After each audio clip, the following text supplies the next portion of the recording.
Olá, seja bem-vindo a mais um podcast 15 minutos da Gazeta do Povo. Eu sou Mariana Braga e estamos aqui para ouvir as análises de Frederico Juncker. Oi, Fred. Olá, Mari. Olá, os amigos da Gazeta do Povo. Bom, hoje vamos tratar aí do caso Felipe Martins. A gente vê que as investigações devem avançar não só no Brasil, mas também especialmente nos Estados Unidos. Depois que a gente já trouxe aqui no podcast, trouxe também em outros programas da Gazeta do Povo e no jornal especialmente sobre como o caso Felipe Martins tem avançado em diversas frentes, né? Na semana passada, a gente viu aí o órgão de fronteiras dos Estados Unidos comprovando que ele não esteve nos Estados Unidos em dezembro de 2022, que seria a base aí das denúncias que o deixaram preso por meses, inclusive, aqui no Brasil. O que a gente pode esperar nesse momento, Fred, em relação ao caso Felipe Martins e como ele se insere nesse contexto, nessa tensão que a gente vê aí entre Brasil e Estados Unidos? Perfeito, Mari. Tivemos, então, novidades nesse caso, né, com aquela emissão de um documento pelo órgão alfandegário e de proteção de fronteiras dos Estados Unidos, que é o órgão responsável por controlar o registro de entrada de pessoas em território americano, reconhecendo que as informações sobre a entrada do Felipe Martins, que foi assessor especial do ex-presidente Jair Bolsonaro para assuntos internacionais, de que ele não ingressou em território americano em dezembro de 2022. E por que há toda uma controvérsia em torno desse documento? Porque no ano passado, em 2024, em fevereiro de 2024, o ministro Alexandre de Moraes decretou a prisão preventiva de Felipe Martins com base nessa informação de que Felipe Martins teria ingressado em território americano, não constava no Brasil o registro da sua saída do território nacional e, portanto, haveria um risco de fuga do Felipe Martins com a decretação, então, da sua prisão preventiva. Ele ficou praticamente 6 meses preso e, dentre desses 6 meses, 10 dias em confinamento solitário, e especula-se que muito por uma pressão que o ministro Alexandre de Moraes queria exercer sobre o Felipe Martins para que, eventualmente, ele fizesse um acordo de colaboração premiada contra o ex-presidente Jair Bolsonaro, assim como fez o Mauro Cid, que acabou celebrando esse acordo, que fundamentou justamente a promoção da ação da suposta trama golpista. E no caso do Felipe Martins, então, ele que também se encontra ainda preso domiciliarmente, com uma série de proibições pesando contra a sua pessoa, dentre as quais a proibição de concessão de entrevistas, a obrigação de ir semanalmente até o fórum, registrar o comparecimento, o uso de tornozeleira eletrônica, dentre outras medidas cautelares contra ele impostas. Então, há hoje uma crescente preocupação inclusive com a inserção desse dado falso no registro migratório americano. E a pressão sobre esse caso, inclusive em relação nos Estados Unidos, é uma preocupação grande, porque nós sabemos que, especialmente desde os atentados terroristas em 2001, né, o atentado das Torres Gêmeas, houve um crescimento do controle sobre entrada e saída de pessoas no território americano, inclusive com a criação do Departamento de Segurança Interna, Homeland Security, e esse órgão de proteção de fronteiras está submetido a esse departamento dentro dos Estados Unidos. E agora, nessa semana, inclusive nesse final de semana, tivemos a publicação de um editorial pelo Wall Street Journal, como um dos principais jornais dos Estados Unidos, apontando a questão da vulnerabilidade do sistema migratório americano e uma pressão também da defesa do Felipe Martins para chegar ao conhecimento do nome de quem fez a inserção desse dado falso e por qual motivo. Há hoje uma discussão em torno dessa inserção do dado falso, se foi um mero erro da inscrição do nome de Felipe Martins e o seu ingresso em território americano, ou se de fato essa inserção decorreu de uma fraude e de uma intenção deliberada de inserir esses dados para prejudicar o Felipe Martins. Mary O'Grady, que é uma das principais colunistas do Wall Street Journal, inclusive, ela escreveu então esse artigo nessa semana e se colocando justamente essa pergunta, disse ela: alguém dentro do órgão da CBP ou do Departamento de Segurança Interna dos Estados Unidos que supervisiona a agência merece crédito extra por expor essa farsa, se referindo ao documento em que o órgão reconhece esse erro. A CBP diz que a investigação continua e isso é bom, porque o trabalho ainda não acabou. O caso tem todos os indícios de infiltração estrangeira dentro da CBP. Mas o público não saberá até descobrir quem invadiu o sistema da agência e inseriu o nome do Sr. Martins com uma data de entrada falsa na página do histórico de viagens do site e mais tarde criou o registro legal falso conhecido como I-94. E também o porquê.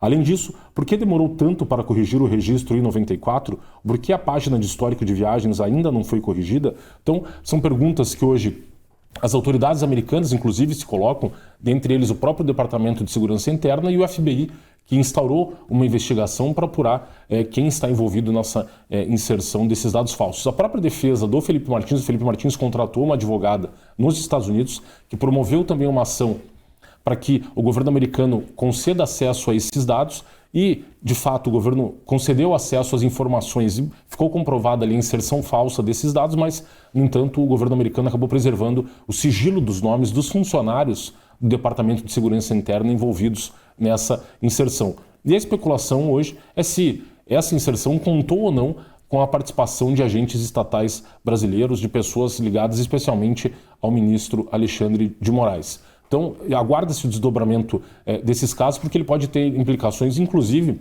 quanto à nulidade desses processos, seja movido contra o Felipe Martins, que na suposta trama golpista, os demais réus, que poderiam, de alguma maneira, aproveitar essa eventual defesa, e em relação aos próprios processos dos réus do 8 de janeiro.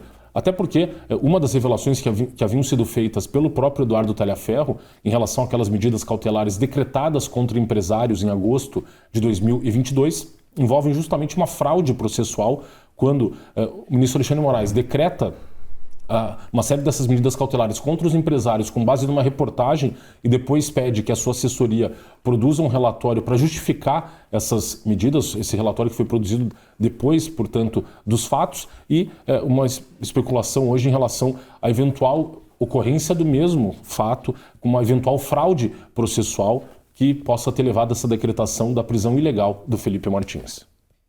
Perfeito, Fred. Acho que é importante a gente lembrar que, além dessa questão que envolve a tensão entre Brasil e Estados Unidos, a gente vê todo um cenário e um contexto mais conflituoso aí na relação de Estados Unidos com a América Latina de forma geral, né?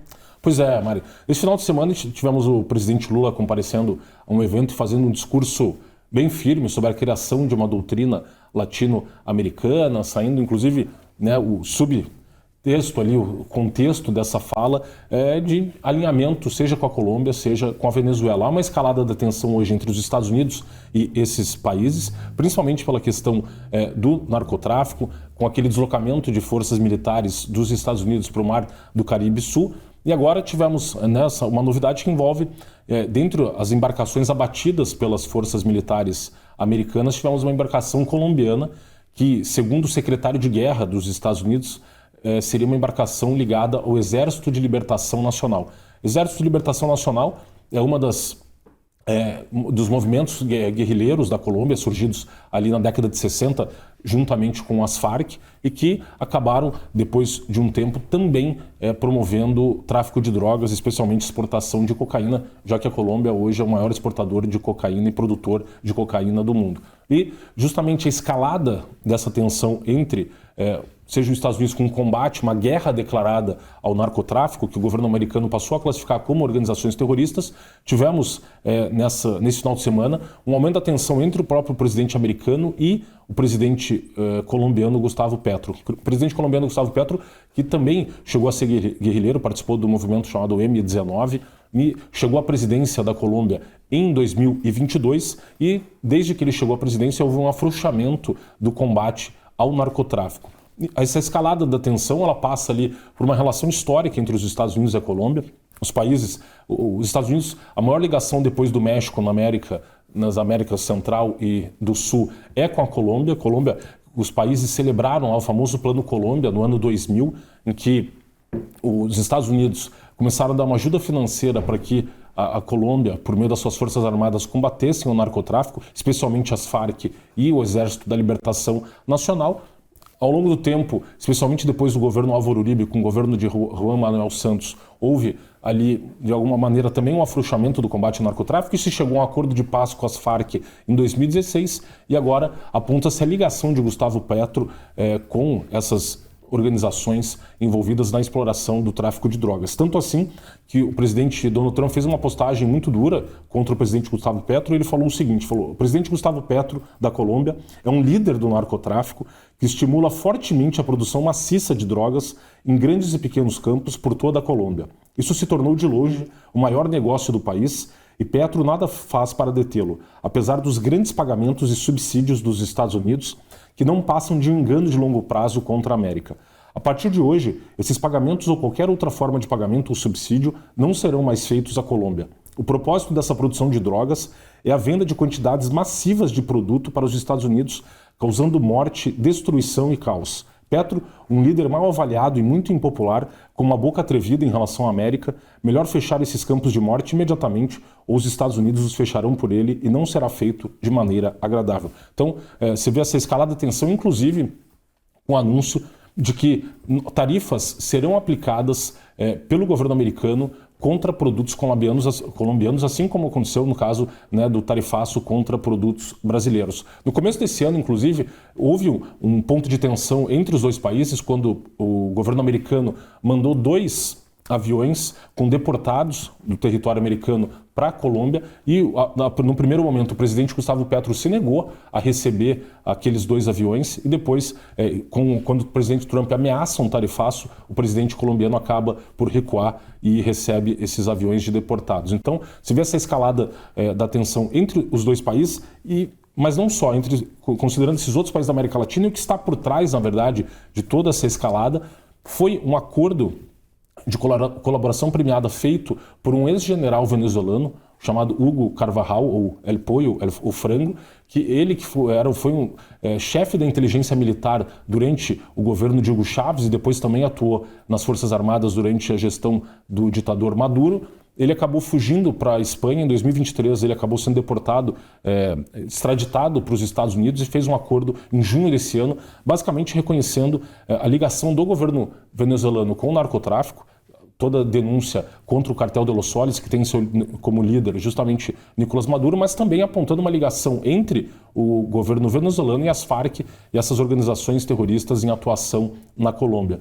Inclusive, dentro desse acordo, ele fala que o governo venezuelano acabou por financiar campanhas de aliados de Hugo Chávez e Nicolás Maduro na América Latina, dentre os quais o próprio Lula teria recebido dinheiro da Venezuela, assim como o próprio Gustavo Petro da Colômbia, os Kirchner na Argentina e outros aliados históricos do Chávez e do Maduro na América Latina. Então são denúncias que tem redundado por todas essas ações militares tomadas pelos Estados Unidos, tem também por fundamento esse acordo de colaboração premiada desse militar venezuelano que hoje, inclusive, no final desse mês, terá sua sentença decretada por um juiz no Distrito Sul de Manhattan. Então, a escalada dessa tensão passa justamente por essa guerra ao narcotráfico e eventual envolvimento de governos latino-americanos na exportação de drogas para os Estados Unidos.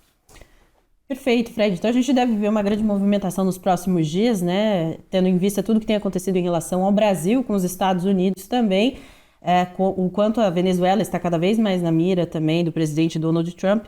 A tendência é que a gente veja, né, também Lula cada vez mais na mira também do presidente americano? Certamente, Mara. Inclusive com essa escalada da retórica do presidente Lula no momento tenso da relação entre os dois países, tivemos a recém-reunião realizada entre o secretário de Estado Marco Rubio e o ministro das Relações Exteriores Mauro Vieira. A reunião acabou com uma nota protocolar, não foi tão produtiva quanto se esperava no primeiro momento, mas essa escalada da própria retórica do presidente Lula neste último final de semana mostra que dificilmente o Brasil e os Estados Unidos chegarão num acordo. Perfeito. Fred, obrigado pelas suas análises. Espero vocês no próximo 15 minutos. Até lá.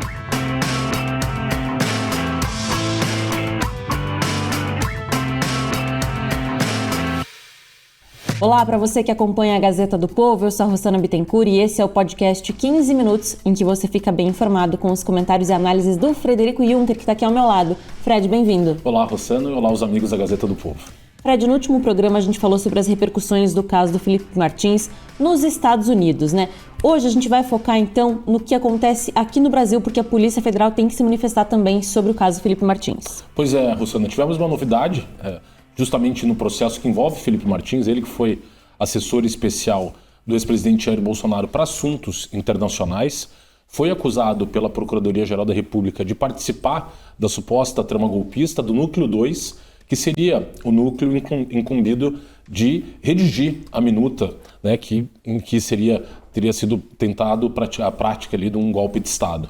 Então você vê essa participação, a Procuradoria alegando que Felipe Martins teria participado, e ele acabou sendo preso preventivamente em fevereiro do ano passado, com base numa representação feita pela Polícia Federal, em que a Polícia Federal alegava desconhecimento sobre o local onde ele se encontrava e, além disso, alega que ele teria ido para os Estados Unidos em dezembro de 2022, naquela comitiva que acompanhou o ex-presidente Jair Bolsonaro aos Estados Unidos nos seus últimos dias de governo. O Felipe Martins acabou tendo a sua prisão preventiva decretada com base nesses fundamentos. Aqui é interessante a gente trazer aqui, quando foi formulado o pedido de prisão do Felipe Martins no ano passado, a Procuradoria-Geral da República se manifestou também favoravelmente à prisão preventiva, basicamente com a seguinte alegação: sob essa perspectiva, Felipe Martins não apenas esteve presente quando da apresentação da minuta aos comandantes do Exército e da Marinha e ao então ministro da Defesa, como seu nome figura na lista de passageiros que viajaram a bordo do avião presidencial no dia 30 de dezembro de 2022 para Orlando, nos Estados Unidos. Nesse ponto, contudo, a Polícia Federal frisa que não existem registros de saída do ex-assessor no controle migratório, o que pode indicar que tenha se evadido do país para se furtar de eventuais responsabilizações criminais. Assim, considerando que a localização do investigado neste momento é incerta, a decretação de sua segregação cautelar revela-se necessária como forma de garantir a aplicação da lei penal e evitar que deliberadamente atue para destruir elementos probatórios imprescindíveis para a instrução criminal. Esse pedido formulado pela polícia, que contou com a concordância da Procuradoria-Geral da República, acabou sendo decretado a prisão pelo ministro Alexandre de Moraes nos seguintes termos. Então, esse último ponto apontado pela PGR é muito importante, pois a localização atual de Felipe Martins é incerta, uma vez que constou na lista de passageiros que viajaram a bordo do avião presidencial no dia 30 de 12 de 2022 rumo a Orlando. Entretanto, não se verificou o registro de saída do ex-assessor no controle migratório, o que pode indicar que ele tenha se evadido do país para se furtar de eventuais responsabilizações penais, como também apontado pela Polícia Federal. Então, e a questão e a polêmica em torno da decretação da prisão foi justamente porque o Felipe Martins, na verdade, não se dirigiu aos Estados Unidos, naquela comitiva com o ex-presidente. Ele, no dia seguinte, no dia 31 de dezembro, saiu de Brasília em direção a Curitiba e depois se deslocou até a cidade de Ponta Grossa, onde ele reside, e você tem ali que as duas informações que municiaram essa decretação da prisão preventiva foram a reportagem do jornalista Guilherme Amado, publicada no portal Metrópolis, em que o jornalista alegou que Felipe Martins teria viajado e que teria se evaporado, não havia informações sobre ele depois disso, e também um documento que havia sido encontrado no computador do coronel Mauro Cid, que foi o colaborador premiado da suposta trama golpista, e era um documento de Word, não era um documento oficial. Então que, depois da decretação da prisão preventiva, a defesa do Felipe Martins apresenta tanto a passagem aérea, né, da viagem dele entre Brasília e Curitiba, mas também outras comprovações, como gastos com iFood, dentre outros documentos que comprovavam que ele não saiu do território nacional e que a última entrada dele nos Estados Unidos havia sido em setembro, final de setembro de 2022, quando ele participou da Assembleia Geral da ONU em Nova York, junto com o ex-presidente Jair Bolsonaro.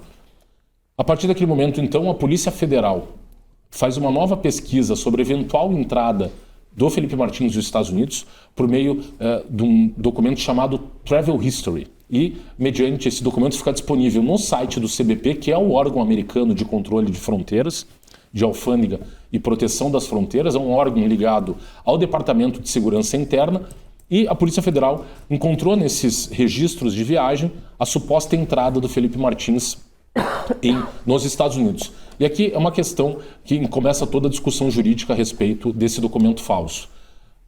Por quê? Porque basicamente esse documento, o Travel History, esse histórico de viagem, ele não tem validade legal conforme constatado pelo governo americano. Esse é um documento oficioso, mas não oficial. Você consegue levantar essas informações no site do CBP, mas o documento oficial é o chamado formulário I-94. E por que esse é o documento oficial emitido pelo governo americano para fins de controle migratório? Porque o I-94 ele somente é expedido quando a pessoa, ao ingressar no território americano, ela passa por um guichê da alfândega e a autoridade policial faz o escaneamento do passaporte na via física. E a partir do momento em que o seu passaporte é escaneado a entrar no território americano, se registra automaticamente e se gera esse documento chamado I-94. Então, a defesa do Felipe Martins constatou a inserção desse dado falso no registro migratório americano, não só do histórico de viagem, mas também, num segundo momento, inclusive, desse I-94. E as informações que foram registradas foram informações equivocadas. Primeiro porque o nome é Felipe Martins e não Felipe com E Martins. Ele também, o número do passaporte era um passaporte vencido dele e com datas que não correspondiam às entradas dele em território americano. Então, a defesa de Felipe Martins acabou optando também por ingressar com uma ação nos Estados Unidos para obrigar o governo americano a apresentar os dados do funcionário que fez a inserção desses dados falsos no sistema do CBP. No primeiro momento, o governo americano respondeu a essa ação, fornecendo e confirmando essa inserção falsa desses dados, mas se negando a dar o nome do funcionário do governo que se envolveu e que fez efetivamente essa inserção, alegando basicamente que essa informação é uma informação de caráter privado. No entanto, houve um questionamento público sobre essas inserções, envolvendo uma questão inclusive de segurança nacional nos Estados Unidos. O Wall Street Journal já dedicou 4 reportagens editoriais e artigos a esse episódio envolvendo o Felipe Martins, e há uma expectativa de que, a partir disso agora, o governo americano acabe por franquear à defesa do Felipe Martins acesso ao nome dos funcionários envolvidos na inserção desses dados no sistema imigratório americano. Esse é um dos principais fundamentos utilizados pela defesa do Felipe Martins para comprovar a ilegalidade da sua prisão, porque a sua prisão foi fundamentada justamente com o risco de fuga dele, de evasão do território do Brasil para fins de eventual, não enfrentar seja um processo ou eventual prisão, uma tentativa de fuga. E a defesa demonstrou então que ele nunca esteve em território americano e teve a confirmação por parte do CBP que houve de fato a inserção falsa desses dados no registro. Então, o ministro Alexandre de Moraes pediu que a Polícia Federal, neste mês, se manifestasse sobre esses documentos, e o que tivemos agora foi essa novidade desse documento, desse ofício em resposta ao pedido do ministro Alexandre de Moraes por parte do delegado Fábio Schor, que é o delegado hoje dentro da Polícia Federal responsável pela condução dos inquéritos inquéritos envolvendo ali milícias digitais, inquérito das fake news, o braço direito hoje do ministro Alexandre de Moraes na Polícia Federal. Basicamente o que disse o delegado Fábio Schor? Falou assim, em atendimento à determinação exarada por Vossa Excelência nos autos da ação penal 2693, no sentido de a Polícia Federal prestar esclarecimentos sobre as informações do ingresso de Felipe Martins nos Estados Unidos na data de 30 de dezembro, registre-se o seguinte: nos autos, a Polícia Federal representou pela prisão preventiva do então investigado, fundamentando o pedido da segregação cautelar na gravidade concreta dos atos praticados e ainda em razão de ele se encontrar em local desconhecido, ostentando forte indicativo de que buscava evitar a aplicação da lei penal. Vale relembrar que as apurações realizadas na referida petição demonstraram que Felipe constava na lista de passageiros que estavam a bordo do avião presidencial. Essa lista, conforme eu disse, era um documento que estava presente no computador do Mauro Cid, mas que depois não foi a lista efetiva de pessoas que se dirigiram na comitiva do ex-presidente Bolsonaro. Essa informação foi indicada em um arquivo digital durante a análise do material apreendido em poder do então investigado Mauro Cid. Mais adiante, no decorrer do cumprimento das medidas relativas à operação Tempus Veritatis, Felipe Martins foi localizado em Ponta Grossa, local em que residia com a companheira e os sogros. Na ocasião em que foi localizado, Felipe, ao ser interpelado sobre seu paradeiro, alegou que teria chegado ao apartamento da sua noiva na noite anterior para justificar a pequena quantidade de roupas encontrada no armário. Relatou ainda que após a sua saída do antigo governo, resolveu fazer um ano sabático, tendo residido no estado de São Paulo e na cidade de Balneário Camboriú. Posteriormente, em manifestação sobre a necessidade da manutenção da prisão cautelar do investigado, a Polícia Federal expôs informações que reforçavam o caráter furtivo das ações tomadas por Felipe Martins, as quais tinham como objetivo gerar um cenário de incerteza sobre o seu paradeiro. No mais, para robustecer a citada manifestação e evidenciar o cenário de incerteza, em caráter complementar, a Polícia Federal acessou o sítio eletrônico do Departamento de Segurança Interna do Governo dos Estados Unidos, que tem como uma de suas atribuições a segurança das fronteiras. Como eu disse, justamente esse o documento que eles acessaram foi o registro de histórico de viagem e não o formulário I-94. E conforme descrito, retornou um registro de entrada do então investigado pelos Estados Unidos na data de 30/12 pela cidade de Orlando. Portanto, todas as informações alcançadas pela apuração apontam que no dia 30/12 de 2022 foi registrada a entrada de Felipe nos Estados Unidos. Nesse sentido, na data de 10 de outubro de 2025, o Departamento de Alfândega do governo americano emitiu uma nota em seu sítio eletrônico confirmando que a inserção de dados em nome de Felipe, registrando um procedimento migratório, no entanto, foi um registro falso e aqui o delegado da Polícia Federal não faz essa menção de que a inserção foi de um dado falso. A rigor, o registro de entrada de Felipe, ainda que em caráter indiciário, revela a possibilidade de que integrantes da organização criminosa, abusando dolosamente das prerrogativas diplomáticas, tenham se utilizado do procedimento migratório diferenciado relacionado a comitivas de chefe de Estado, no qual não há presença física dos integrantes da comitiva presidencial, com a finalidade de simular uma falsa entrada de Felipe em seu território, em território norte-americano. E aqui vem a surpresa com esse ofício do delegado da Polícia Federal, Fábio Schor, porque ele acaba acusando o próprio Felipe Martins de ter forjado eventual inserção desse dado falso. Mas a pergunta que fica é: será que Felipe Martins teria forjado esse documento, o documento justamente que o levou à sua prisão? Obviamente que não.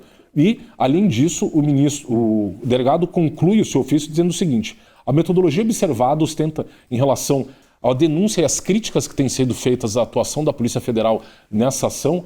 Ele diz que essa metodologia de crítica formulada à atuação da Polícia Federal ostenta semelhança com a atuação da Milícia Digital investigada no inquérito 4874, em especial pela utilização da internet para a propagação de informações falsas por meio de influenciadores digitais e até mesmo de advogados que possuem posição de autoridade perante o público de interesse. Sendo assim, diante da impossibilidade de esgotar no presente ofício todos os elementos envolvidos e ainda, considerando a gravidade dos fatos constatados, a Polícia Federal sugere a Vossa Excelência a instauração de um procedimento apuratório específico com devido compartilhamento das provas já produzidas. Então, basicamente, o delegado da Polícia Federal, Fábio Schor, pede autorização para que seja investigado agora o próprio Felipe novamente, não só ele, mas também jornalistas, influenciadores digitais que estejam divulgando os fatos relativos desse processo e que questionam se a inserção desse dado falso contou de qualquer maneira com a participação de autoridades públicas brasileiras e também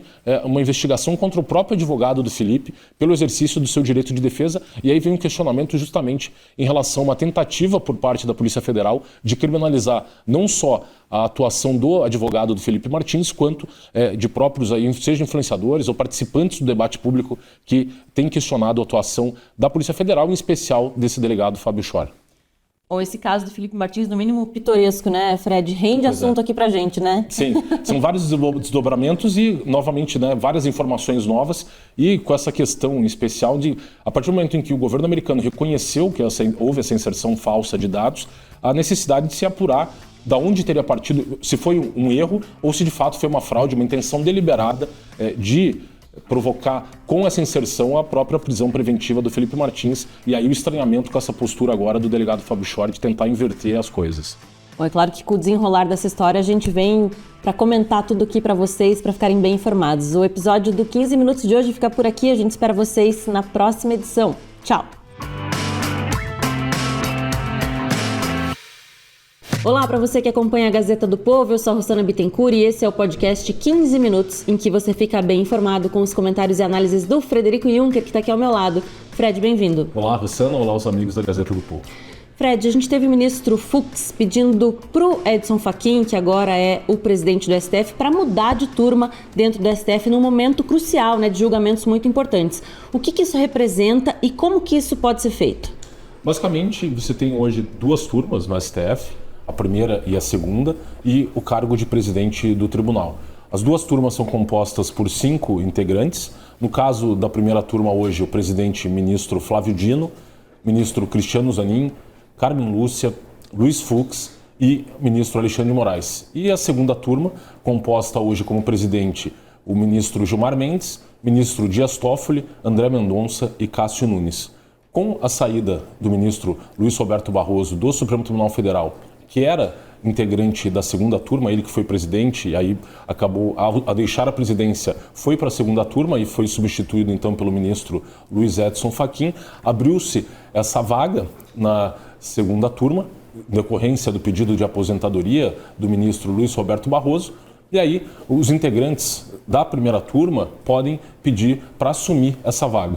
A regra, basicamente, é que qualquer integrante pode eventualmente pedir para assumir uma das vagas que surgem em quaisquer das turmas, e o pedido de preferência daquele que é o mais velho, o mais antigo integrante da corte. Então, a princípio, apenas o ministro Luiz Fux pediu para assumir essa vaga na segunda turma, e não tendo nenhum outro pedido e sendo ele o mais velho, né, a formular esse pedido, automaticamente esse pedido é deferido e automaticamente ele é transferido da primeira turma para a segunda turma. Há uma grande expectativa em relação a esse pedido de transferência de turma por parte do ministro Luiz Fux, porque hoje ele, enquanto integrante da primeira turma, tem participado dos julgamentos da suposta trama golpista, desses 4 núcleos, né, tivemos já o julgamento do núcleo crucial ou estratégico, em que houve ali a condenação do ex-presidente Jair Bolsonaro, do candidato a vice-presidente Braga Neto, dentre os outros réus ali, Augusto Heleno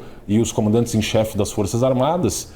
O núcleo 4, que também foi julgado, chamado núcleo da desinformação, que é justamente aquele núcleo composto por pessoas que questionaram ao longo do tempo a questão das urnas eletrônicas e eventuais vulnerabilidades do sistema eleitoral. Teremos em breve o julgamento dos núcleos 2 e 3, o núcleo 2 considerado núcleo operacional ou núcleo jurídico, que discutiu eventuais adoções de teses que pudessem respaldar ou não uma medida a ser tomada pelo núcleo estratégico, e, por fim, o núcleo 3, que envolve os chamados kits preto, que são aqueles integrantes das Forças Armadas que teriam formulado um plano de eventual assassinato de autoridades públicas. Então, há uma expectativa muito grande e, a partir do momento em que o ministro Luiz Fux tenha deferido e ele efetivamente seja transferido, ele deixaria de participar dos julgamentos desses núcleos. O que consta, segundo consta, ele teria pedido para ser mantido na primeira turma para participar, pelo menos, da conclusão do julgamento desses 4 núcleos principais, né, da suposta trama golpista. Então, há de se aguardar agora eventual deferimento desse pedido por parte do presidente da corte, o ministro Luiz Edson Fachin. Então, ele seria eventualmente mantido na primeira turma para participar e concluir os julgamentos desses 4 núcleos e depois seria transferido para a segunda turma do Supremo Tribunal Federal. E, obviamente, isso também depende da eventual indicação pelo presidente Lula de alguém ao cargo de ministro do Supremo. Hoje o candidato favorito é o ministro da AGU, Jorge Messias, e, eventualmente, se ele vier a assumir, no caso, sendo ele indicado, se o ministro Fux indo para a segunda turma, ele acabaria sendo designado, então, para a primeira turma. Então, basicamente, a partir do momento em que ele é transferido para a segunda turma, ele deixa de atuar nos casos em tramitação perante a primeira turma, e esses processos são então designados ao novo ministro que vier a compor ali a primeira turma. E uma expectativa também porque na segunda turma, muito provavelmente ele tem adotado uma série de teses, especialmente no julgamento dos réus do 8 de janeiro, que são comungadas tanto pelo André Mendonça quanto pelo ministro Cássio Nunes, e eventuais pessoas dos réus julgados ali na segunda turma muito provavelmente teriam as suas teses acatadas, considerando que o ministro Luiz Fux, ao sair da primeira e migrar para a segunda, na segunda turma ele poderia eventualmente se tornar um voto majoritário, ele que nesses julgamentos tem sido voto isolado, né? Tanto, no caso, nesse último núcleo da desinformação, ele acabou também sendo voto isolado pela absolvição dos réus do núcleo 4 da suposta trama golpista. Bom, e aí a gente teria 2 perfis bem diferentes, então, né, caso o Fux mude de fato para a segunda turma, né, entre a primeira e a segunda turma, porque daí a gente teria na segunda turma 2 indicados para o Bolsonaro, o Fux, que tem esse perfil já diferenciado, e o Gilmar Mendes, que foi indicado por Fernando Henrique. Então, na primeira turma seriam todos os indicados ou por Lula ou por Dilma. Isso, perfeito. Na primeira turma também, no caso, o Alexandre Moraes foi indicado pelo Temer, mas tem se alinhado, né, as teses adotadas tanto por Flávio Dino, a própria Carmen Lúcia e o Cristiano Zanin. Então, seriam ali, de alguma maneira, estabeleceria, de fato, 2 turmas com perfis bem diferentes. E considerando esses votos recentes, tanto do ministro André Mendonça e do Cássio Nunes, que também adotaram uma série de teses semelhantes àquelas adotadas pelo Fux. Inclusive, acho que cabe a gente falar aqui dessa última votação, da condenação do núcleo 4, o núcleo desinformacional da suposta trama golpista, em que o ministro Luiz Fux acabou, por, de alguma maneira, repetir uma série de argumentações adotadas já no núcleo estratégico. Ele começa primeiro o seu voto dizendo que reviu uma série de posições que ele havia adotado ao longo do tempo. Ele, que em julgamentos anteriores havia até votado pela condenação de réus do 8 de janeiro, o caso mais célebre foi o caso da Débora do Batom, que ao escrever lá perdeu um ané na Estátua da Justiça, na frente da Praça dos Três Poderes. Ela acabou sendo condenada a uma pena de 14 anos de prisão, e o Fux divergiu dos demais ministros em relação à condenação, mas mesmo assim acabou condenando-a. Ele começou esse voto do núcleo 4, justificando que ele, ao refletir melhor sobre todas as teses, esses julgamentos, ele acabou por aprofundar ali seus estudos e decidiu por alterar o seu entendimento, mesmo em relação a aquelas condenações em geral dos réus do 8 de janeiro, das pessoas que participaram ali das manifestações no dia 8 de janeiro. Então, ele começou aí, depois ele foi repisando um a um a mesma argumentação do voto em relação ao núcleo 1. Por exemplo, a questão da incompetência do Supremo para julgar esses réus. Ele que mencionou que o Supremo acabou alterando a sua competência e o entendimento sobre o foro privilegiado depois da ocorrência dos fatos, seja da suposta trama golpista que teria se iniciado em meados de 2021 e concluído o seu intento em 8 de janeiro de 2023. O Supremo acabou alterando seu regimento interno em dezembro de 2023, depois mudou o entendimento sobre o foro privilegiado em março de 2024 e falou, olha, para apreciar esses fatos, a competência posterior transformou o Supremo para julgar esses réus num tribunal de exceção, o que é vedado pela Constituição Federal. Ele também falou da própria questão de deslocamento da competência do plenário para a primeira turma, para as turmas do tribunal, porque para autoridades, o julgamento dessas autoridades, especialmente do presidente da República, o regimento interno prevê que é o plenário que é competente para julgar. E como o Supremo estabeleceu uma conexão, um entendimento de conexão entre todos esses réus para fins de julgá-los perante o STF, esses réus deveriam ter sido julgados pelo plenário e não pela primeira turma. E aí ele vai reiterando também, por exemplo, a questão das fases do crime. Se você vai estudar o momento de cometimento do crime, você tem basicamente 4 fases: a fase de cogitação, de preparação, de execução e de consumação. E o ministro Luiz Fux considerou que todos os atos apontados pela Procuradoria-Geral da República em relação aos réus do núcleo informacional estariam nessa fase da cogitação e da preparação, e esses atos não são puníveis pelo direito penal. E ele reiterou isso em vários momentos do seu voto. Além disso, a própria questão dos crimes de tentativa de abolição violenta do Estado Democrático de Direito ou tentativa de golpe de Estado, ele resolveu fazer uma conceituação do que é o Estado Democrático de Direito para fins de aplicação desse dispositivo legal e fazendo referência que o questionamento ou crítica formuladas às autoridades públicas não poderiam constituir crime. Aqui eu acho que é até interessante destacar o trecho do voto do ministro Luiz Fux em que ele faz esse destaque. Ele fala, olha, o Estado Democrático de Direito é um conceito multifacetado que não pode ser compreendido de maneira binária como existente ou inexistente. A sua utilidade para a teoria constitucional reside na sua capacidade de albergar diversos vetores institucionais considerados pela literatura como indicadores de boa governança pública que merecem casuístico e sensível a diversos graus de maturação. Esses indicadores nem sempre são de fácil constatação e a sua delimitação é deveras controvertida. Todas essas nuances revelam que o bem jurídico tutelado pelo artigo 359-L do Código Penal, é dizer, o Estado Democrático de Direito possui diversos aspectos que perpassam as liberdades fundamentais, a integridade das eleições, a responsabilidade dos poderes públicos, o respeito ao devido processo legal, o combate à corrupção e à violência, dentre outros. Cada um desses elementos está sujeito a gradações quanto à sua efetividade concreta, variando de acordo com a sua concretização formal e material. Disso decorrem 2 conclusões. A primeira diz respeito ao elemento subjetivo do tipo.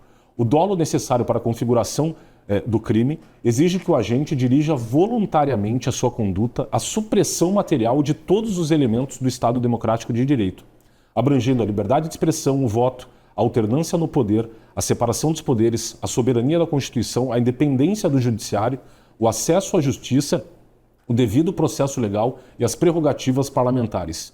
É essencial, portanto, que o sujeito ativo do crime tenha o desejo de atingir todos esses fatores basilares do regime democrático, bem como que a sua conduta seja capaz de criar um perigo real, não meramente hipotético.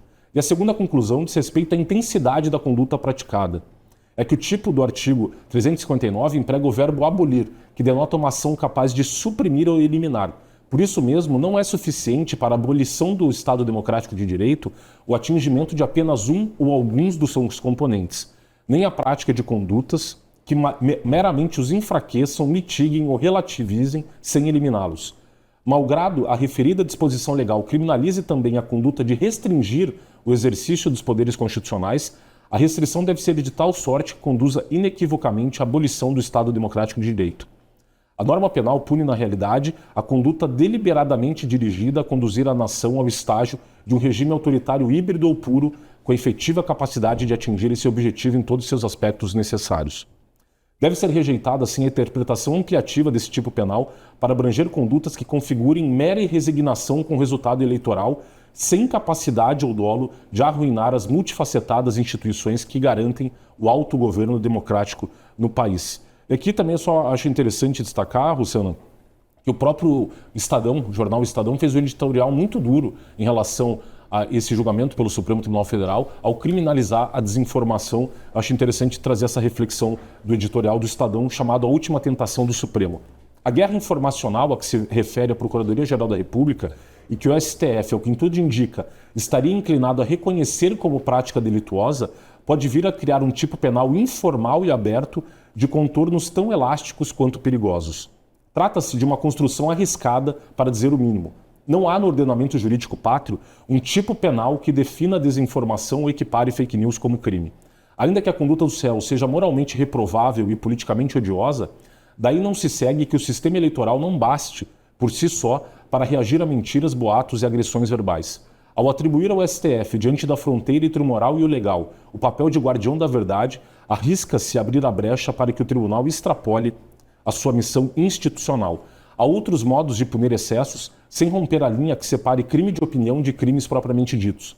A responsabilização penal, com base em conceitos abertos, sem definição clara no direito positivo, é caminho escorregadio e propício ao arbítrio. Em democracias maduras, fake news e desinformação são enfrentadas por meio de políticas públicas, de educação midiática, de incentivos à checagem de fatos e da responsabilização civil, jamais pela criminalização judicial de opiniões. Ora, não há regime mais opressor do que aquele que se arvora na prerrogativa de definir a verdade. Ao fletar com essa tentação, o STF suplanta a linha tênue que separa uma Suprema Corte de uma polícia do pensamento. Então, se vê uma série de críticas formuladas ao julgamento desse núcleo 4, especialmente porque essas pessoas, inclusive um deles, um dos condenados, foi engenheiro formado pelo ITA e foi uma das pessoas que participou, inclusive, da feitura das urnas eletrônicas na década de 90 no Brasil, e os questionamentos que ele fez ao longo do tempo foi só sobre a vulnerabilidade das urnas e mecanismos de aprimoramento da utilização das urnas, não um ataque, como fez parecer o ministro Alexandre de Moraes, e aqui o próprio Estadão reconhecendo, nesse sentido, uma atuação do Supremo para além das suas atribuições e criando, inclusive, um tipo penal de desinformação que não existe hoje na nossa legislação. E, Fred, só para a gente encerrar bem rapidinho, para a gente não deixar de comentar que o STF também publicou a decisão que condenou o ex-presidente Jair Bolsonaro e o que isso representa processualmente falando. Perfeito. Eles publicaram esse acórdão, um acórdão de quase 2.000 páginas. Então, a partir desse momento, abre-se o prazo para que as defesas apresentem eventualmente o recurso de embargo de declaração, que cabem no prazo de 5 dias para decisões que tenham qualquer tipo de omissão, obscuridade ou contradição. Aí, esse julgamento dos embargos, pela própria primeira turma, eventualmente um novo recurso cabível, o recurso de embargos infringentes, no prazo de 15 dias. E aqui uma discussão se cabe ou não, em decorrência da presença de só um voto pela absolvição. Na jurisprudência hoje atual do Supremo, seriam necessários 2 votos pela absolvição para que fossem cabíveis esses recursos. E, por fim, eventualmente, se o ministro Alexandre de Moraes desconsiderar o julgamento dos embargos infringentes, um agravo regimental ainda. Então, e aí exauridos o eventual trânsito em julgado da decisão, o início de cumprimento das penas pelos réus do núcleo 1. Quer dizer, então está perto de se encerrar de fato nessa questão. Isso, acho que mais aí 2, 3 meses, provavelmente, transito em julgado.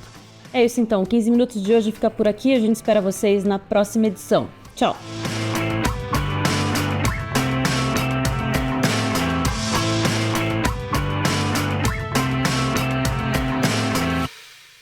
Olá para você que acompanha a Gazeta do Povo, eu sou a Rossana Bittencourt e esse é o podcast 15 Minutos, em que você fica bem informado com os comentários e análises do Frederico Juncker, que está aqui ao meu lado. Fred, bem-vindo. Olá, Rossana, e olá aos amigos da Gazeta do Povo.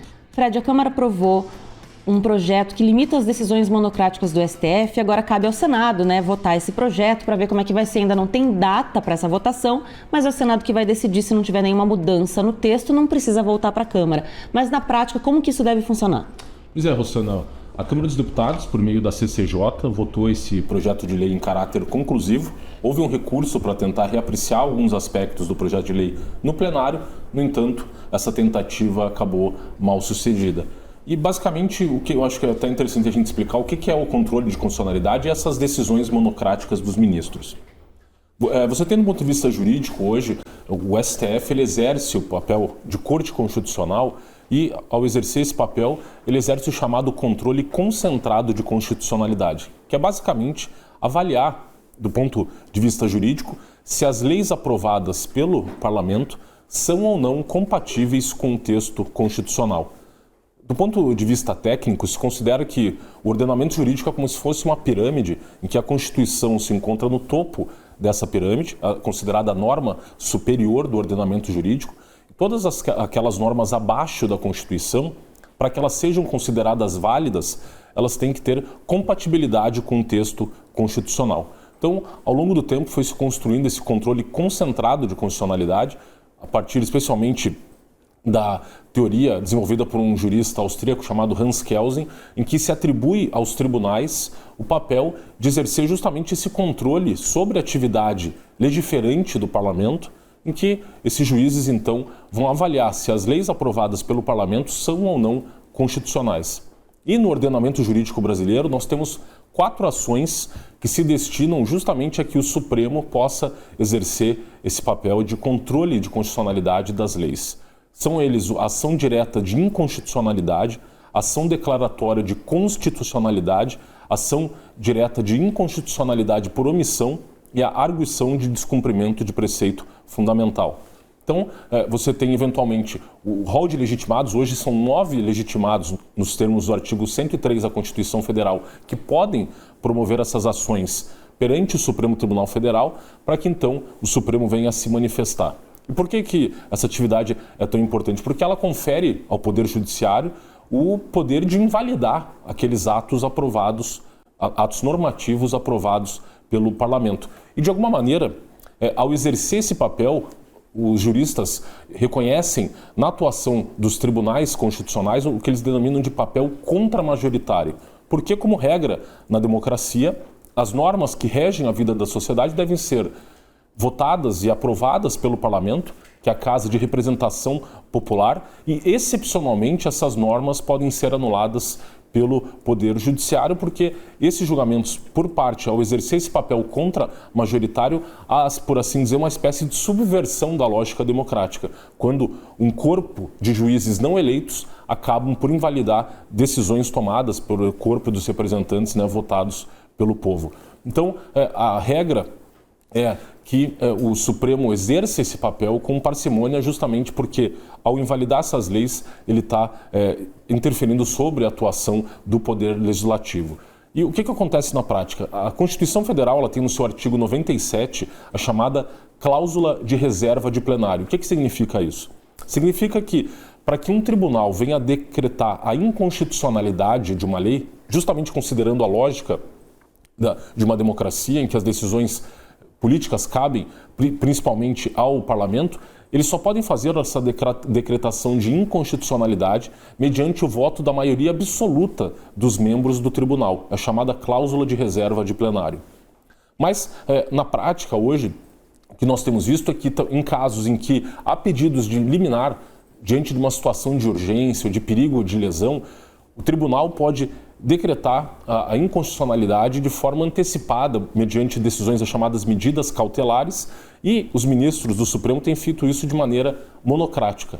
Quando a própria lógica de organização dos tribunais também é uma lógica colegiada. Sabemos que tem os juízes de primeira instância que exercem ali e proferem decisões monocráticas, são as denominadas sentenças, E nos tribunais, a lógica de decisão é a lógica do colegiado, em que você precisa de uma maioria de votos para conseguir chegar a uma decisão. O que tem acontecido é que, ao longo do tempo, a própria legislação brasileira proíbe que os ministros concedam essas decisões monocráticas em controle concentrado de constitucionalidade. No entanto, esse é mais um exemplo que os ministros do Supremo Tribunal Federal têm afrontado não só o próprio texto legal sobre essa matéria, mas também o próprio texto constitucional, lá o artigo 97 da Constituição Federal. Então, o que faz agora o Congresso Nacional? Ele basicamente reúne o texto de duas leis que já existem no país, dizendo basicamente o óbvio. Fala, olha, a eventual decisão monocrática por parte dos ministros deve ser a exceção. E a regra é que essas decisões sobre inconstitucionalidade de leis tenham de ser tomadas pela maioria absoluta dos integrantes do Supremo Tribunal Federal. Então, a partir desse momento, esse texto ele reafirma esse princípio e dizendo basicamente o seguinte, olha, eventualmente em casos de urgência ou perigo de lesão, o relator pode dar uma decisão monocrática, mas ele tem que se submeter essa decisão à confirmação do pleno do tribunal, ao plenário do tribunal, para que, por maioria absoluta, esses juízes, os demais integrantes do tribunal, venham a confirmar ou não essa decisão monocrática. E se o ministro, que por meio dessa decisão monocrática, não submeter essa decisão ao referendo do plenário, essa decisão monocrática passa a ser considerada nula. Há também uma outra alteração feita por esse projeto de lei, que se encontra agora no Senado para apreciação, que basicamente o que acontece é que hoje, dentro desse rol de legitimados, para promover essas ações de controle concentrado de constitucionalidade, se encontram os partidos políticos com representação no Congresso Nacional. E há uma crítica muito grande, especialmente nos últimos anos, de que partidos políticos com bancadas muito pequenas, nós temos o caso mais gritante nos últimos 4 anos do Partido Rede, que durante a maior parte do tempo tinha apenas um deputado. Esses partidos minoritários perdiam as votações no Congresso e depois tentavam, de alguma maneira, reverter essas perdas políticas no Congresso Nacional mediante o ajuizamento de ações perante o Supremo Tribunal Federal e, numa canetada, uma decisão monocrática, essas decisões do Parlamento eram revertidas pelo Supremo por meio de um único juiz e mediante essa provocação de partidos com baixíssima representatividade no Congresso Nacional.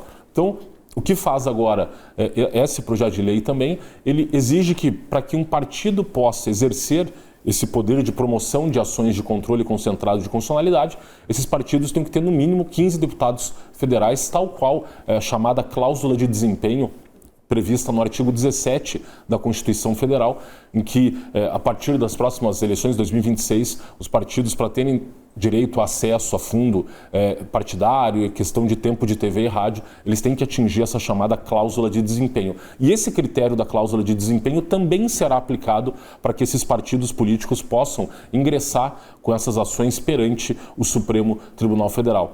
Dentre as medidas adotadas por essa legislação aprovada na Câmara dos Deputados, essas são as principais no sentido de limitar e controlar a atuação do Supremo Tribunal Federal envolvendo esse controle concentrado de constitucionalidade. Só para dar um pouco de noção dos números hoje, da dimensão desse problema na atuação do Supremo Tribunal Federal, só em 2020 foram 81 mil decisões monocráticas proferidas no Supremo e apenas 18 mil decisões colegiadas, das quais é fundamental se separar os julgamentos em lista nas turmas. Desse total, foram apenas 733 decisões plenárias. E de 2020 a 2021, somente considerando os processos do controle concentrado, tem-se 763 decisões colegiadas contra 1.403 decisões monocráticas. E aqui há um problema também nessas decisões monocráticas, porque o relator, hoje, nessa atual configuração, o relator emite uma decisão monocrática e senta em cima do processo e não pauta esse processo para que o plenário venha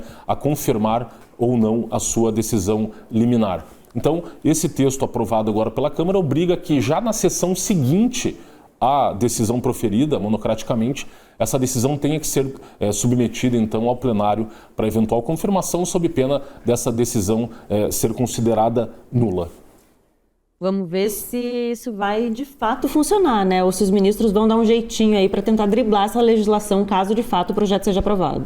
Esse é o problema prático hoje, Rosana, porque assim, pela atual legislação, os ministros já estão impedidos, na verdade, de proferir essas decisões monocráticas. E eu trago, inclusive, aqui como exemplo, a Lei 9.868 de 1999, que trata justamente dessas ações, e ela diz, basicamente no seu artigo 10, olha, salvo no período do recesso, a medida cautelar na ação direta será concedida por decisão da maioria absoluta dos membros do tribunal, observado o disposto no artigo 22. Após a audiência dos órgãos ou autoridades das quais emanou a lei o ato normativo impugnado. Ou seja, pela atual redação desse dispositivo, o presidente pode eventualmente conceder uma medida cautelar, mas só no período do recesso, depois ele tem que submeter essa decisão ao plenário do tribunal, mas fora do período do recesso, essa medida cautelar só pode ser concedida pela maioria absoluta dos integrantes do tribunal. Ou seja, o que faz basicamente hoje o Congresso Nacional só é quase um lembrete aos ministros do Supremo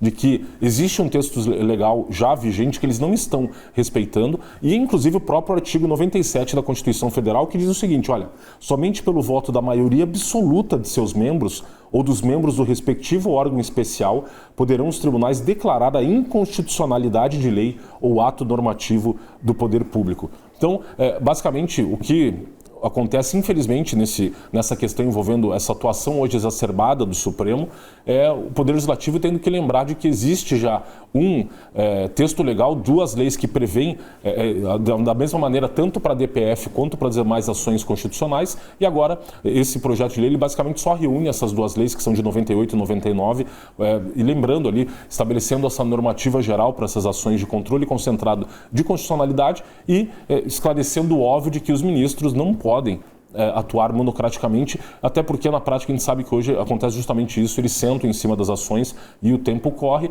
e foi o último caso, o caso mais gritante dessa atuação monocrática, a decisão do Supremo envolvendo a questão do aumento do IOF, em que o Congresso Nacional, na Câmara dos Deputados, por meio de 383 deputados, depois de uma votação simbólica no Senado, derrubou o aumento do IOF, que havia sido implementado pelo Poder do Executivo, e, por meio ali de uma ação dessas ações de constitucionalidade, no caso uma DPF, o Poder Executivo, por meio do Advogado-Geral da União, provocou o Supremo Tribunal Federal, alegando a inconstitucionalidade dessa decisão do Congresso Nacional, e o ministro Alexandre Moraes, uma canetada, derrubou a decisão do Parlamento. Justamente, nesse caso, caberia já pela atual legislação, o ministro não poderia ter concedido essa liminar e deveria ter submetido essa decisão ao plenário para que, pela maioria absoluta dos membros, o tribunal viesse a se manifestar.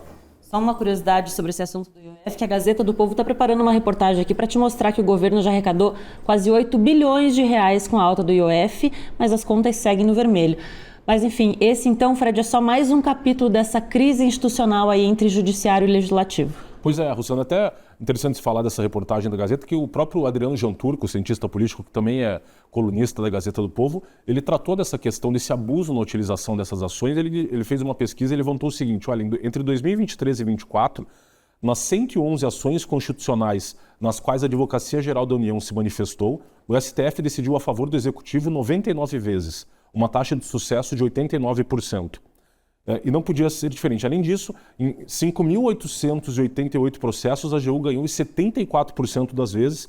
Já durante os anos do governo Bolsonaro, ele analisou o período de 2019 e 2020, o STF tomou decisões contra o Executivo 123 vezes. O que levou, inclusive, um professor, considerando todos esses números desse abuso de decisões monocráticas pelo Supremo, o professor Rodrigo Kaufmann, simplesmente concluiu o seguinte, olha, só por esses números é possível concluir que o STF é uma instituição hoje que captura grande parte das pautas políticas do país, submete-se ao jogo de obstrução política de partidos, desdenha e reduz a importância da atividade parlamentar, suspeita e pré-julga o trabalho do Poder Legislativo e faz tudo isso em um regime de trabalho que tende a prestigiar o juízo pessoal, não colegiado e não institucional de cada um dos seus membros.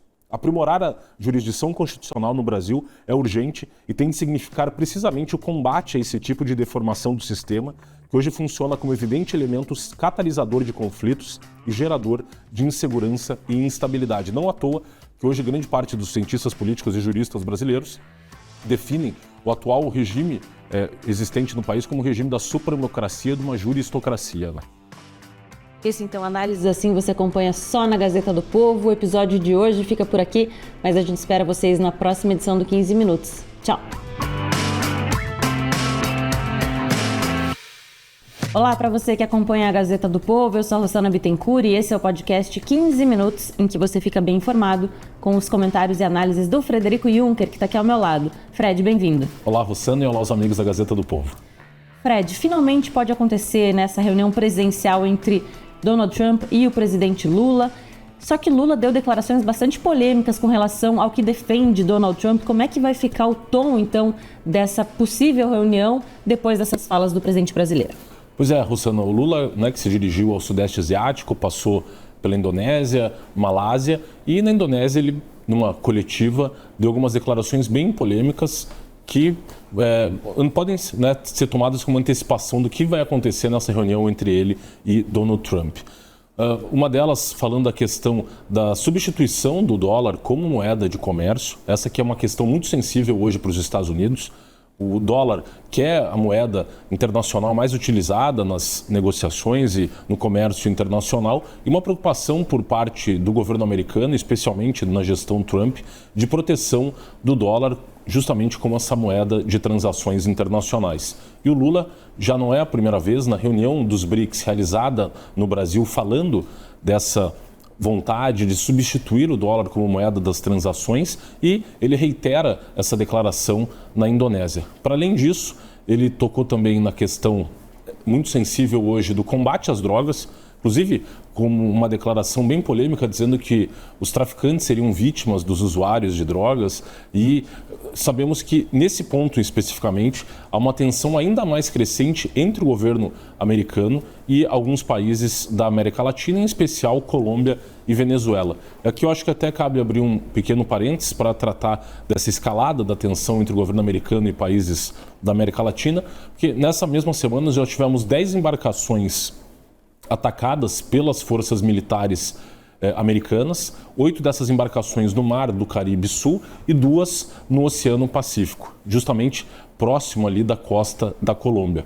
No momento em que o próprio presidente da Colômbia, Gustavo Petro, tem dado declarações polêmicas e direcionadas ao presidente americano Donald Trump, ele numa entrevista nessa semana, quando questionado sobre esse combate ao narcotráfico por parte do presidente americano, declarou que para resolver esse problema seria necessário tirar Donald Trump do poder.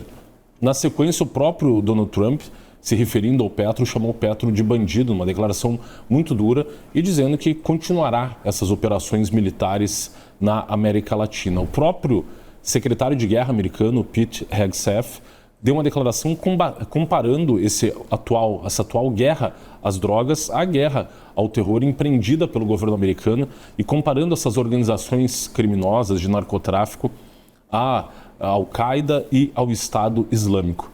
Então, há um crescimento dessa tensão entre os países. Na própria questão envolvendo a Venezuela, o presidente Nicolás Maduro, na última quinta-feira, deu uma declaração dizendo que ele não quer guerra e que, por favor, os americanos não entrem em uma nova guerra, inclusive se direcionando ao público americano e falando em inglês, até porque nessa semana tivemos novas movimentações de forças militares nesse Mar do Caribe Sul, especialmente com deslocamento de 2 bombardeiros e também ali os Night Stalkers, que é uma divisão de elite das Forças Armadas Americanas, e foi justamente essa divisão que fez ali a operação que levou à captura e depois eliminação de Osama Bin Laden. Então há um crescimento dessa tensão hoje, especialmente na questão envolvendo o combate às drogas, e essa declaração do Lula vai justamente na contramão da atual posição do governo americano. Até porque, entre esses pontos a serem eventualmente tratados na relação Brasil e Estados Unidos, e que tem sido dado pouco destaque a esse ponto, é a questão da classificação dessas organizações criminosas como organizações terroristas, e o governo americano já declarou a intenção de classificar organizações brasileiras, em especial PCC e Comando Vermelho. E o Lula novamente apelando ao discurso da soberania, que essas iniciativas do governo americano seriam também uma tentativa de interferência nos países da América Latina. Aqui também outro ponto de tensão que pode surgir entre os dois países, e que a famosa colaboração premiada que o ex-general venezuelano Hugo Carvajal, conhecido como El Pollo, ele que foi preso na Espanha, foi extraditado para os Estados Unidos e no último mês de junho fez um acordo de colaboração premiada. falando sobre as atividades do narcotráfico, especialmente por meio do cartel de Los Soles, encabeçado pelo ditador venezuelano Nicolás Maduro, e ele fez referência a que o governo venezuelano estaria financiando ilegalmente campanhas de aliados do governo de Nicolás Maduro na América Latina, dentre os quais ele cita o nome do Gustavo Petro, atual presidente da Colômbia, e também do presidente Lula. E essa informação foi novamente reiterada por uma ex-autoridade pública americana, no caso o Marshall Billingsley, que atualmente ele é um estudioso, um pesquisador do Hudson Institute. Ele esteve numa audiência pública no Senado americano nesta semana e perante ali o comitê que justamente uma audiência com o objetivo de discutir políticas de combate ao narcotráfico, ele fez menção a essa delação premiada do Hugo Carvajal e mencionando que o governo venezuelano estaria financiando campanhas políticas ao redor da América Latina, e fez novamente menção ao nome da Colômbia e ao nome do Brasil, especificamente do presidente Lula. Então, há uma expectativa, inclusive, em relação a desdobramentos nessa área, nesse campo aqui do combate ao narcotráfico. Então, considerando todos esses aspectos, essa reunião a ser realizada ainda não foi confirmada, pode ser que seja realizada, a expectativa é de, no domingo, havendo uma brecha, uma iniciativa do Itamaraty de tentar estabelecer um canal de diálogo ali com a Casa Branca para eventualmente encaixar essa reunião em brechas das agendas dos dois presidentes, até porque essa semana a porta-voz da Casa Branca, Caroline Leavitt, ela fez ali menção a toda a agenda oficial do presidente americano e não mencionou, pelo menos até o momento, a realização dessa reunião com o presidente Lula. Então, uma expectativa grande em relação a essa reunião, considerando inclusive essas novas declarações do Lula, especialmente nesses dois pontos mais sensíveis, que é a questão do combate ao narcotráfico hoje na América Latina e esse segundo ponto também a questão da moeda, né, e esse aumento da tensão entre o governo americano, considerando até a própria guerra tarifária, a guerra comercial dos Estados Unidos contra os demais países do mundo, e o próprio presidente americano já havia se referido a esse assunto, dizendo que, olha, se eventualmente os BRICS quiserem criar uma moeda para competir com o dólar no comércio internacional, que os países integrantes do BRICS seriam tarifados ali numa tarifa de 100%. Inclusive, é interessante dizer que nessa semana mesmo, o tarifaço, o embargo econômico foi aplicado pelos Estados Unidos, inclusive em relação à Rússia, num caso que até já abordamos aqui no próprio 15 Minutos, a falarmos da questão do financiamento da guerra da Rússia e da Ucrânia e a venda de petróleo russo e óleo diesel, que é comprado principalmente pela Índia e pelo Brasil. E nesse caso, o governo americano, então, nesta semana também aplicou um embargo econômico de forma a dificultar que outros países do mundo venham adquirir o petróleo russo. Então, é um cenário geopolítico bem complicado. Essa é a cúpula ali dos países do Sudeste Asiático, já a segunda vez que um presidente brasileiro, inclusive, vai para a Malásia. A primeira vez foi o Fernando Henrique Cardoso em 95, agora o Lula pela segunda vez na Malásia, e uma expectativa em relação aí aos termos dessa reunião, até porque sabemos que o primeiro contato entre o Trump e o Lula, desde que o Trump havia chegado ao poder, aconteceu ali na Assembleia Geral da ONU no final de setembro. No dia 6 de outubro, nós tivemos aquela primeira ligação telefônica em que eles conversaram por meia hora, acertaram a reunião entre Mauro Vieira e Marco Rubio, que acabou sendo realizada no dia 16 de outubro. No entanto, ao sair dessa reunião, o Mauro Vieira falou que a reunião foi muito produtiva, mas, no entanto, não apresentou nenhum resultado concreto ali de algum ponto de negociação em que os dois países tivessem chegado a um acordo. Então, essa expectativa em relação a esse novo encontro, agora entre os dois presidentes presencialmente, mas com essa dificuldade ali, um aumento da tensão com essas duas, especialmente essas duas declarações do Lula quando esteve ali na Indonésia, em Jacarta. Bom, e a gente sabe, né, Fred, que esse tarifaço imposto lá, acredito que em abril ou maio, né, que começou essa discussão especialmente, até agora ainda não houve uma solução. A gente teve um encontro muito rápido entre Trump e Lula. Logo em seguida, Trump designou Marco Rubio, então, para negociar, né, com o governo brasileiro, para se chegar a algum acordo. Até agora a gente não teve resposta.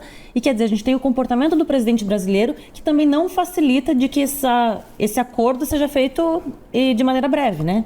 Não, pois é. E num ponto de tensão, assim, que tem havido uma escalada da tensão entre o governo americano e os demais países da América Latina. Você vê, inclusive, essa própria declaração recente do Trump chamando o Gustavo Petro de bandido. Então, você vê que o cenário não está muito favorável.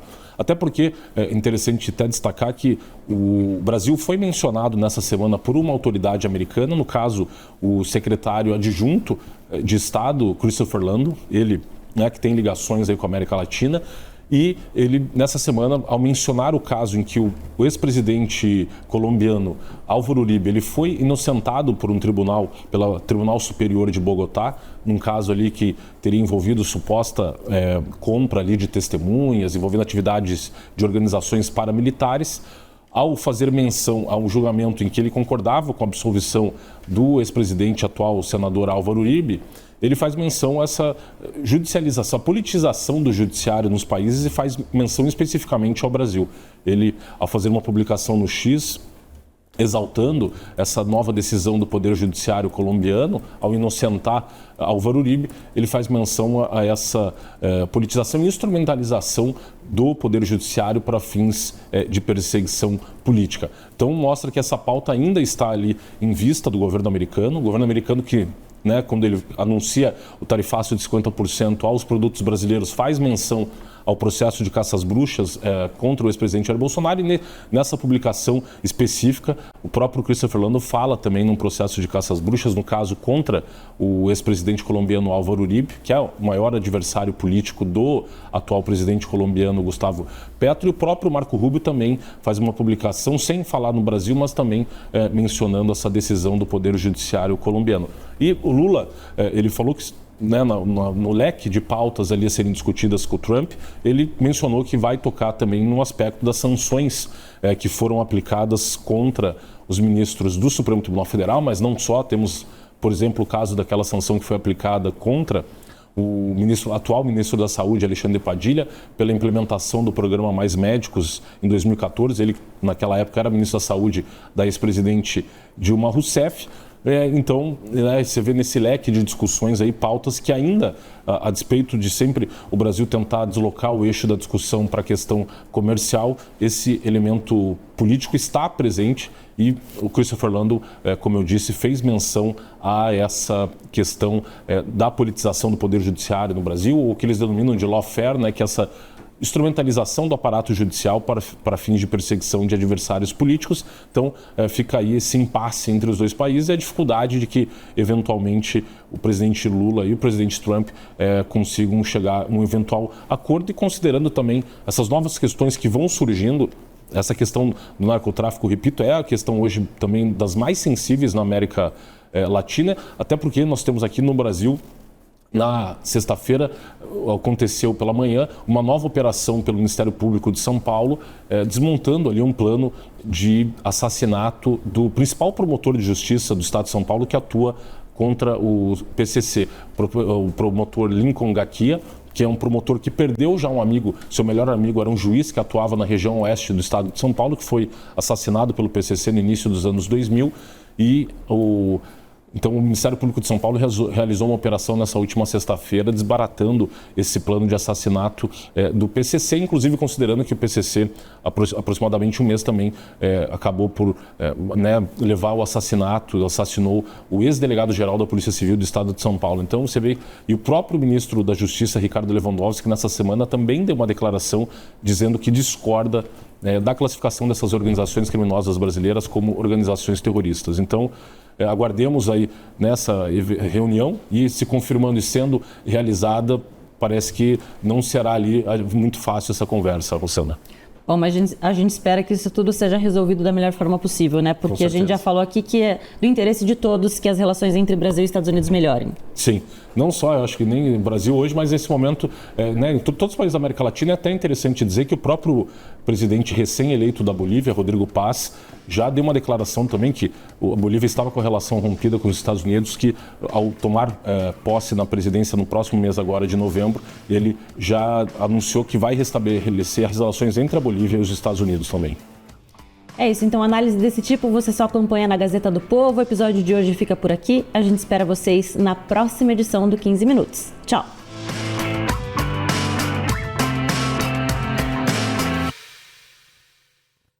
temos uma conquista importante para compartilhar. A Gazeta do Povo está entre os 10 melhores canais de política do Brasil no Prêmio IBEST 2025.